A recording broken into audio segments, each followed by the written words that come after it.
Bloomberg Audio Studios. Podcasts, radio, news.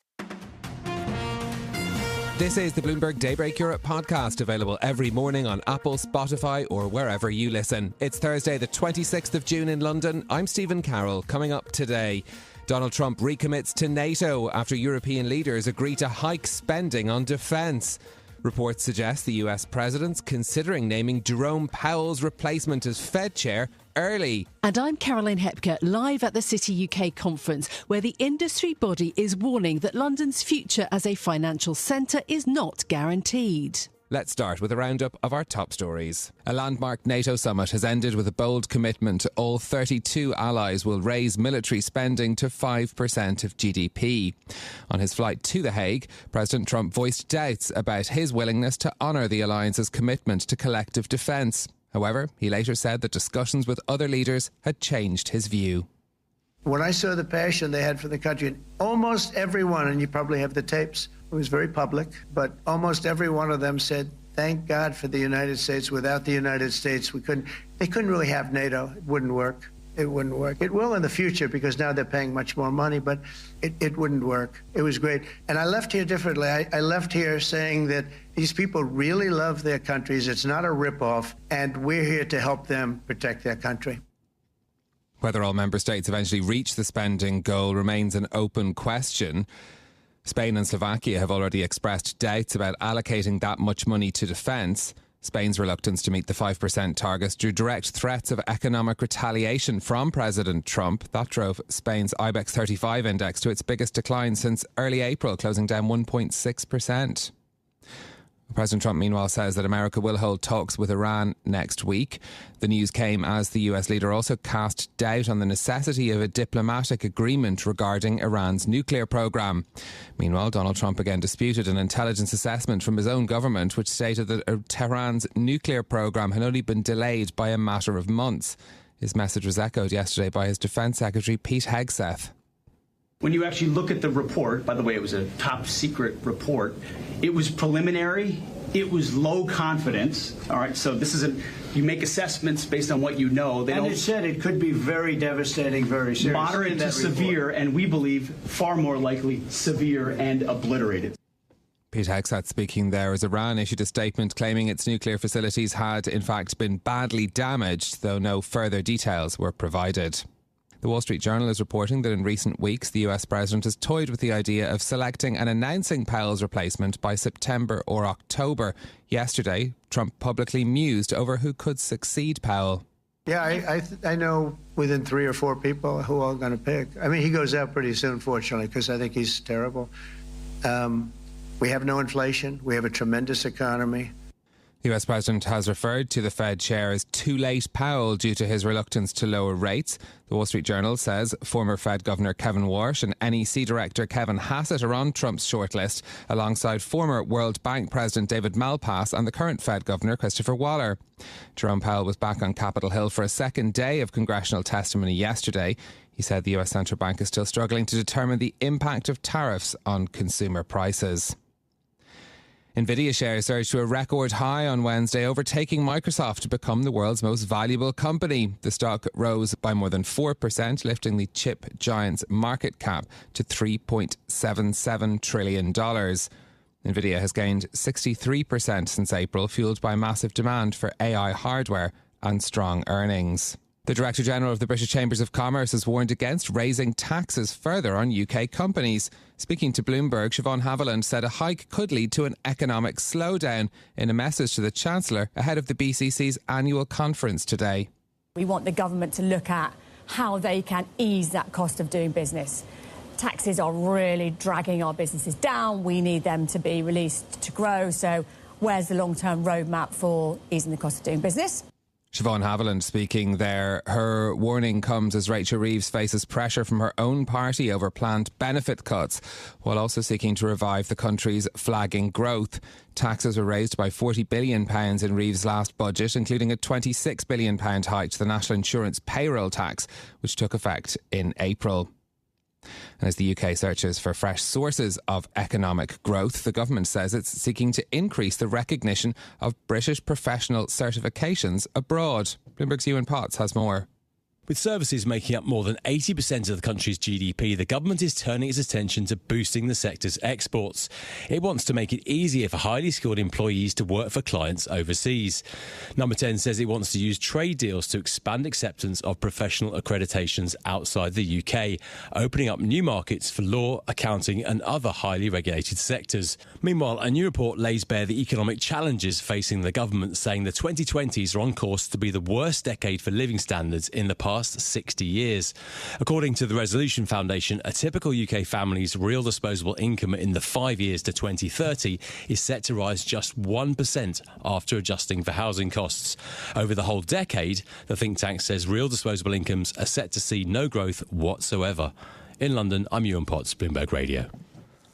Those are your top stories. On the markets this morning, the MSCI Irish Pacific Index up by 0.4%. We're watching market reaction, though, to that report that Donald Trump is considering naming the Fed chair early to replace Jerome Powell in 11 months' time when his term ends. The Bloomberg Dollar Spot Index 0.2 weaker this morning. The 10-year Treasury yield down 2 basis points. 4.27% is where that's trading. European stock futures pointing slightly higher this morning, up 0.1% for Euro Stoxx 50 futures. Nasdaq futures 0.2 higher as well, of course, in focus after the rally in Nvidia shares yesterday as well. Well, in a moment, we will bring you more on what came out of the NATO Defence Summit as EU leaders meet in Brussels today. Plus, Caroline is at the City UK's annual conference. We'll speak to her in just a moment. But another story that caught our eye this morning: the new director of the next Bond film has been announced. The French-Canadian Denis Villeneuve, who has been announced by Amazon MGM Studios as the director of the next Bond film as well. Of course, he's the director and co-writer of the Dune films, as well as Arrival, Blade Runner 2049 and Prisoners. He's been nominated for an Oscar for 3 of his last 4 films. His appointment, part of a shake-up of the Bond franchise. The longtime producers, Barbara Broccoli and Michael G. Wilson, had sold creative control of it to Amazon MGM earlier this year. A deal reported at the time to be worth $1 billion. Villeneuve, for his part, says he's a die-hard Bond fan and he intends to honour the tradition and open the path for many new missions to come. So plenty to watch out for in the next highly awaited Bond film to come in the franchise. European leaders are meeting in Brussels today after yesterday's NATO summit, where many of them agreed to new defence spending targets of 5% of GDP, and US President Donald Trump renewed his commitment to the alliance's collective defence principle. Let's speak to our correspondent Oliver Crook, who was at the NATO summit. He's in Brussels today. Oliver, let's start with what happened at NATO then. A win for Donald Trump, but also for European leaders present? I think that in a sort of rare transaction between European leaders and Donald Trump, this was really a win for everybody, with potentially the exception of Spain. But, Donald Trump came in with this demand in the sort of lead up to his inauguration for NATO to spend 5% of their GDP on defense. Again, this is a concept I think that was initially kind of shrugged off. It was written out as impractical, impossible, totally unrealistic. And what Donald Trump achieved yesterday is to get all of the NATO members to sign on to spending 5% of their GDP on defense going forward. That is a massive win for the President of the United States. I think that it's fair to say that, this would not have happened without the presence of Donald Trump in the Oval Office. There's been a lot of complaints through the years that the Europeans have not been pulling their weight on defense. And this is something that he can, I think, justly go around and say has been a massive win for the President of the United States. That being said, he did also highlight the fact that Spain was reticent to sign on to that figure. He then threatened, more trade action against the Spanish, which is really going to be one of the focuses for EU leaders today, because we go from the last crisis, which was Article 5 in NATO, going forward into the trade negotiations with the United States as that deadline looms. Just linking together that question of that'll, I'm sure to come up in the EU Leaders Summit today as well, around Spain. Donald Trump critical of Spain for holding out on increasing defence spending, saying tougher trade terms could be imposed on the country as a result. What does that mean in the context of the ongoing talks between the EU and the US on trade? Yeah, I think right now it'll be treated a little bit like noise. I mean, as you know, Stephen, the competence of trade is something that has been delegated from individual member states to the European Union. There's a sort of kind of Article 5 on trade for the European Union. An attack on one is an attack on all. So it's, it's not generally how it happens. But I think that what is going to be concerning for European leaders years now is, from all the reporting we have done, is there has not been a huge amount of progress between the U.S. and the EU as they sort of limp towards that deadline of July the 9th. And remember, Donald Trump ratcheted up the pressure on that. Now, as of July the 9th, if there is no deal, there will be 50% tariffs between the United States and the EU. And so there's different sort of ways in which different member states are suggesting approaching this. There are those who are saying, listen, we need to be very sort of hard with the United States, even if they impose a baseline tariff of 10%, which is, remember, what the UK was still stuck with. The EU should retaliate. Other member states say this will only infuriate the president, and this is going to create a even more escalating trade war, and that actually a fast deal, if imperfect, is better than no deal at all. So I think that is going to be one of the main focuses for the leaders that are assembled here in Brussels, is to sort of look at the way that they are, where they're willing to compromise. Of course, there are also other issues. The fact that basically the United States is apparently demanding, according to some of the people we're speaking to, sort of unilateral terms and really unbalanced practices within this trade deal. Okay, Oliver Crook in Brussels, thank you very much for that. Well, let's go to Caroline this morning, who is at the City UK's annual conference. The group represents UK-based financial services, and it's a moment to hear from the industry about what they want when it comes to UK competitiveness and growth. Caroline, good morning. How supportive is the government then of financial services? What's the mood for this conference? Well, this is the financial industry gathering in the heart of Westminster. So it's really a marriage of finance, business and politics. And we're a year into this Labour government, of course. Remember, last year we were also here. There was a lot of engagement with the government in waiting, as it was. Lots of optimism about a fresh start. Financial services is one of the growth areas that the government has earmarked in the recent industrial strategy. But there are others too, 8 in all. Keir Starmer's government said on Wednesday that they're going to try to expand this recognition of professional certifications abroad. So that could help things like accounting and law and other occupations and boost services exports from the UK. But there is still a huge hill to climb. Speaking to Miles Selleck, who's the CEO of the City UK, he says he just wants action faster on regulation, on planning, on attracting talent to the UK. And it needs to be delivered, he says, in a much more effective way. So this feels to me like we might be getting close to a scorecard from the financial industry on this government. Have a listen to what Miles Selleck told me. We cannot be complacent on this. We have no God-given right to be a successful, one of the world's 2 most successful international financial centres. And I do worry about complacency. We cannot afford to be complacent. So that was Miles Selleck, the CEO of the City UK, speaking to me ahead of this event today. The government, Stephen, does have some huge issues. Sluggish economic growth in the last quarter. The UK did do a trade deal with the US, but it still faces this 10% tariff. And exports to the US have obviously gone down. Additional taxes on business that the British Chambers of Commerce said only today must not be repeated. A very difficult fiscal position with much higher borrowing costs for this government than, let's say, on the continent. So there are really huge headwinds, and the government seems to be casting around to lots of different industries to try to drive economic growth, but it has to do more to deliver.